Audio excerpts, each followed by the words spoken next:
ಸನ್ಮಾನ್ಯ ಕುಮಾರಣ್ಣ ಅವರು ಬಹುಶಃ ಅವರ ಕೊನೆ ಉಸಿರಿರೋವರೆಗೂ ಕೂಡ ರಾಜ್ಯದ ಜನತೆಯ ಒಂದು ಸೇವೆಗೆ ಅವರ ಬದುಕನ್ನು ಮುಡಿಪಿಟ್ಟಿದ್ದಾರೆ.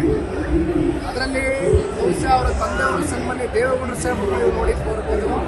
93 ವಯಸ್ಸಿನ ದೇವೇಗೌಡರು ಸಾಹೇಬರು ಕೂಡ ರಾಜಕಾರಣದಲ್ಲಿ ವಿರಾಮವನ್ನು ತಗೊಂಡಿಲ್ಲ, ವಿಶ್ರಾಂತಿನ ತಗೊಂಡಿಲ್ಲ. ಹಾಗಾಗಿ ಇವತ್ತು ಜನ ದೇವೇಗೌಡರ ಕುಟುಂಬಕ್ಕೆ ರಾಜಕೀಯವಾಗಿ ಒಂದು ಶಕ್ತಿಯನ್ನು ಅನುಭವಿಸಿದ್ದಾರೆ. ಅದನ್ನ ನಾವು ವಾಪಸ್ಸು ಜನಗಳಿಗೆ ದಾರಿ ಅರಿತಕ್ಕಂಥ ಕೆಲಸ ಮಾಡಬೇಕಾಗಿದೆ. ಯಾರು ಆತಂಕಕ್ಕೆ ಒಳಗಾಗ್ತಕ್ಕಂಥದ್ದು ಬೇಡ ಅಂತ ಅವರ ಆರೋಗ್ಯದ ಬಗ್ಗೆ ಈಗಾಗಲೇ ನಾನು ಸ್ಪಷ್ಟೀಕರಣವನ್ನು ಕೊಟ್ಟಿದ್ದೇನೆ ವೇದಿಕೆಯಲ್ಲಿ. ಸಣ್ಣ ಪುಟ್ಟ ಏರುಪೇರುಗಳಿದ್ದ ಸತ್ಯ, ಈಗೆಲ್ಲವೂ ಕೂಡ ಚೇತರಿಕೆ ಕಾಣ್ತಾ ಇದೆ. ಅದರ ಮಧ್ಯನೂ ಕೂಡ ನೀವು ನೋಡಿರ್ಬೋದು, ಡೆಲ್ಲಿನಲ್ಲಿ every day is conducting meetings, department ಮೀಟಿಂಗ್ಗಳು ನಡೀತಾ ಇದೆ.